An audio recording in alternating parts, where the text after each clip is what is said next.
Welcome to this edition of Spittin' Sports with Lamar. I am Casey Lamar, and I'm coming at you from the 256.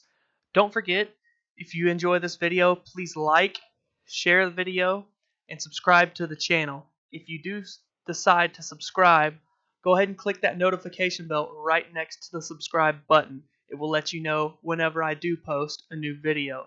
Today, we're going to get into news from the NFL, NBA, in Major League Baseball from yesterday. I do want to start with the NFL, and the biggest news of the day comes from Todd Gurley and the Los Angeles Rams. They agreed to a record contract extension, which will tie Todd Gurley to the Rams for the next 6 seasons. The contract is worth $60 million, with $45 of that being guaranteed. It's the largest guarantee for a running back ever. Also includes a $20 million signing bonus. And obviously, it's the largest per-year average pay for a running back in the history of the NFL. It's the biggest guarantee. It's the biggest per-year average ever. It provides a benchmark in for new deals for running backs in the NFL and new backs looking for new deals, such as David Johnson of the Arizona Cardinals. Ezekiel Elliott, he will be looking for a new contract soon. Le'Veon Bell, obviously, is the biggest one. The last 2 seasons, he's been trying to work out a big contract for roughly what the extension would be worth. 4 years, 60. That's $15 million a year. That's around what Le'Veon is believed to be looking for. But overall, it'll be roughly $12 million because it is an extension of his contract. But it is the kind of money that Le'Veon Bell is looking for from the Steelers, but he's been stuck with the franchise tag the last 2 seasons. Last year he had $13 million, this year's $14.5. But that's what he is looking for. The big thing for that though is Le'Veon Bell is older, 4 years older than Gurley. Gurley's only 23. When this deal is over, he'll be 29. So age will play a role, does play a role into it. But we'll just have to wait and see what happens with these other backs that are looking for deals. But the deal for Gurley, it does come after his best season in the NFL so far. Last year he ran for over 1,300 yards and 13 touchdowns on the ground. He also caught 64 passes for 788 yards and 6 more touchdowns. Going into last season, he had never had a receiving touchdown, and then he had 6 in the 2017 season. And after all that, he did end up winning Offensive Player of the Year in the NFL for the 2017 season. Just a quick backstory on top of that, he was drafted in 2015 with the 10th overall pick. In that season, he went on to win Rookie of the Year by rushing for over 1,100 yards and 10 touchdowns. 2016, his second year in the league, he had a very down year that put him way down on a lot of people's radar, judgment, their list, whatever you want to say.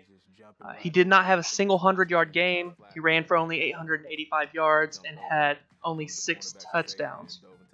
But as I mentioned just before, last year was a career year. He's the only player to account for over 2,000 yards, much like this video says, for over 2,000 yards from scrimmage last year. And he went on to win Offensive Player of the Year. But it sets a new benchmark.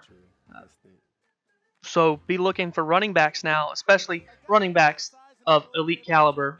I know fantasy football, which is another topic I will cover just before the preseason starts. He is one of the top 3 backs, and I believe he's the number 1 pick in a lot of mock drafts, just depending on who you like. But it just depends on who's there and a person's individual thoughts, I guess you could say.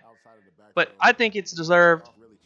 But as I mentioned, it was an extension, so overall it will be less than it seems. It'll be roughly $12 million, but his age plays a big role. I definitely think he's worth it, especially with how good this team is expected to be this year. I'm not completely sold on it because we've seen it happen before. But I do believe that they will be a very, very good team. Do not believe they will win the Super Bowl. But Todd Gurley is going to be one of the top players in the league, much like last year. He's going to be very good.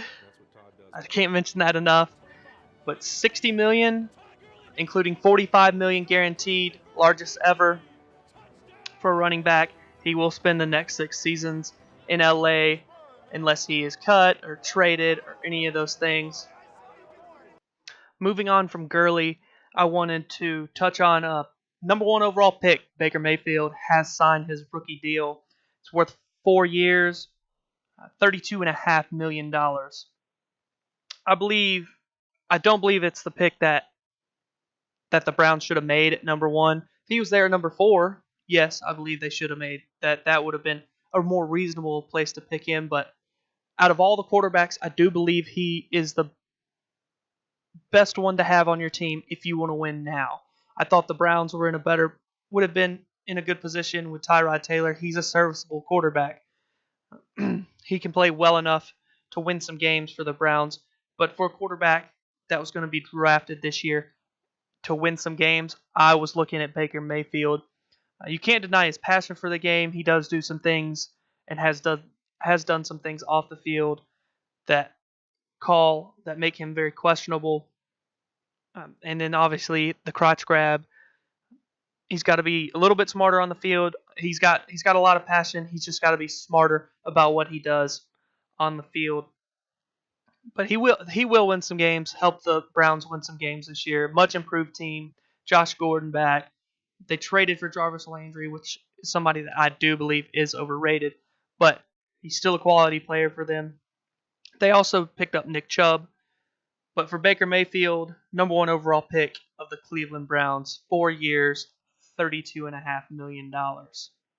Last thing I wanted to talk about from the NFL, Julio Jones said he will not report to camp this week because he wants to rework his contract with the Atlanta Falcons.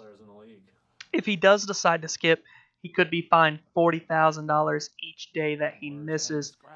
The team has previously stated and has said on multiple occasions that they will not rework this deal currently.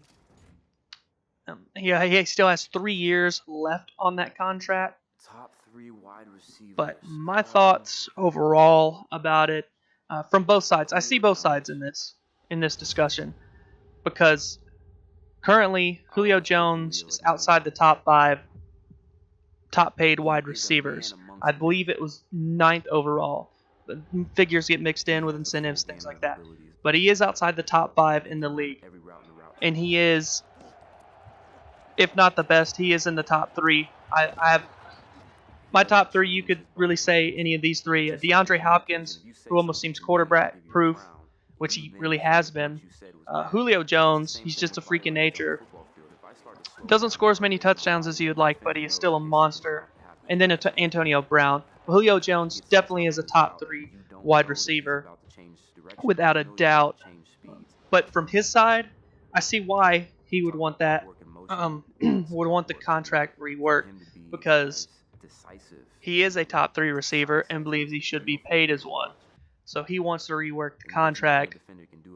So he is one of those top paid wide receivers in the National Football League, because he currently is not. From the team perspective, I see where I can understand their side of that contract, or of this situation as well. He signed a contract for 5 years, a 5-year extension already. He still has 3 years left with that contract. So they want him to honor what he signed to play for. And they want him to finish. They want him to finish what he signed up to play for.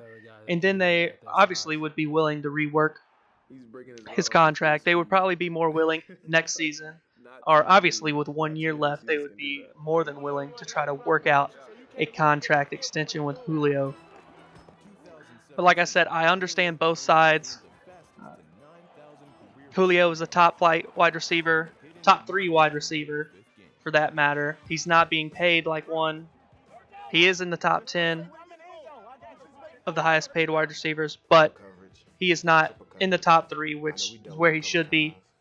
But the Falcons organization believes he signed that contract, so he should honor that contract. I understand both sides, but this seems like it's going to be a very, very long, drawn-out process because neither side is even close with each other. I know owner Arthur Blank of the Falcons has said that he's going to stay out of the contract talks and let his executives he pays to do that and his head coach work with Julio Jones to try to get this situation resolved, because obviously they need him. Last year was a struggle and a down year, but what he can do, he can't. I mean, he could be the best on the field. Last year was not a good year offensively for where this offense has been over the last several seasons. All right, moving on to the NBA. As many sports fans probably saw yesterday, Kevin Love signed a 4-year, $120 million extension with the Cavaliers, making his overall deal 5 years, $145 million. He's been with the Cavaliers since the 14-15 season. He was a member of the 2016 championship team. But Kevin Love, he's remained very consistent over his career and his time with the Cavaliers. Last year was the second highest he's had points-wise. It was the lowest he had rebound-wise since he joined the Cavs, but it was the second highest points per game average that he's had since he's been there. In his career, he's averaged 18.3 points a game, just under 8.5, and just under 11.5 rebounds a game over his career. Last season, he averaged over 16.5 points a game, and he averaged just under 9.5 rebounds per game. He obviously is a quality player. He is not the player that is going to carry you all the way to the end. A lot of people, including myself, really overlooked how well he actually has played. Obviously, in big situations, he was hurt or did not play very well, and he became the butt of a lot of jokes. But he still is a quality player that you would want on your team. But he was obviously overshadowed, like I said, by LeBron James, who's one of the greatest to ever play the game. So, for obvious reasons, he was overshadowed by LeBron James. Quality player. He and Colin Sexton, they will be the headliners for the Cavs next season.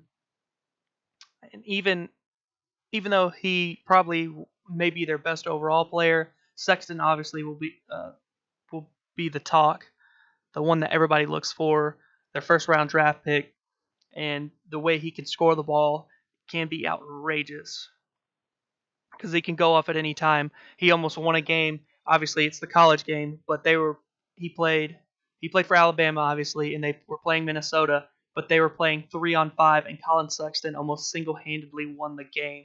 He scored 40 points in that game for the Crimson Tide.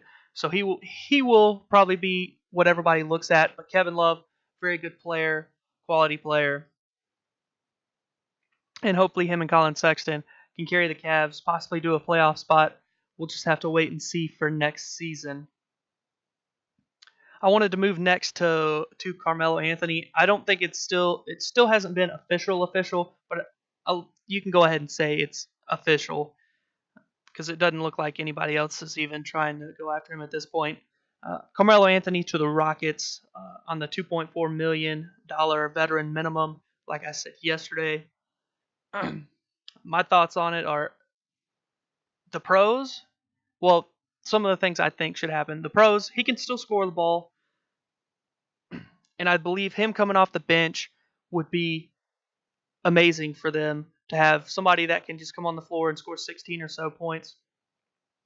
Would be amazing. Obviously, he's very good friends with Chris Paul. James Harden has said that he wouldn't mind playing with a Carmelo Anthony, but he cannot dominate the ball.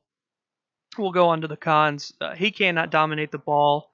He's got to be more consistent. He gives not very much effort on the defensive end.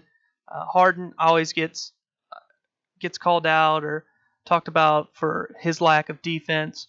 So that's the last thing they need, is somebody else to give no defensive effort. I do believe he needs to be coming off the bench for this to work.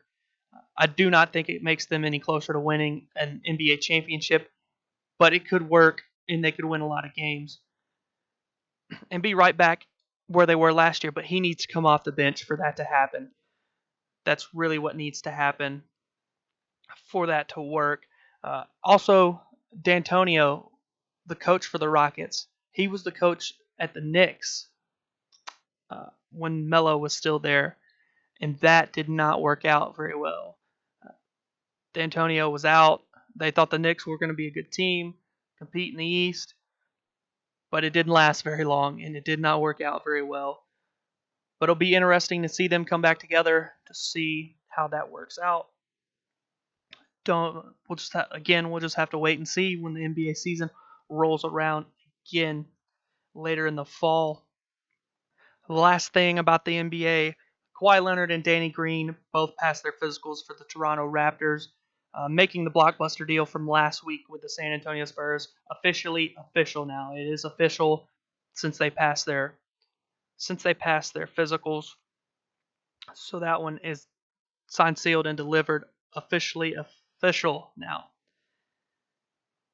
I want to move on to baseball. Just one storyline, very quick one. The Yankees, the rich get richer here. The Yankees, they traded 3 pitching prospects to the Orioles for Zach Britton. They sent one of their top system prospects, the Yankees did, and a right-handed starter, Dylan Tate, to the Orioles. I believe he was their number 8 overall prospect coming in. I know he was top 10, but specifically I believe that was number 8. They also traded left-handed starter Josh Rogers and a right-handed reliever in Cody Carroll. But Britton, since 2013, he has had 139 saves for the Baltimore Orioles. This year he hasn't seen a whole lot of action. He has a 3.45 ERA. He is 1-0 is his record. Obviously he's classified as a closer. He does have 4 saves on the season. He's only blown 1 save this season since he came off the DL in mid-June, and in those pitching appearances, he's pitched 15.2 innings since he did come off the DL in June. It was said that he is likely to be in the setup role, just ahead of Aroldis Chapman. This bullpen, the Yankees bullpen, was already number 1 in baseball, so they only got better. They currently average 11.5 strikeouts over 9 innings pitched from the bullpen, which if they keep that up, it would be a major league record. But like I said, number 1 bullpen already, and they pick up a quality closer that is going to play the setup role. That is where I will end this one. If you enjoyed, please like, share, and subscribe. If you did enjoy this video, tomorrow we'll just keep with the same setup. Whatever happens, I'll do the best I can to bring it to you. But this has been another episode of Spittin' Sports with Lamar. I am Casey Lamar, and I look forward to seeing you all tomorrow.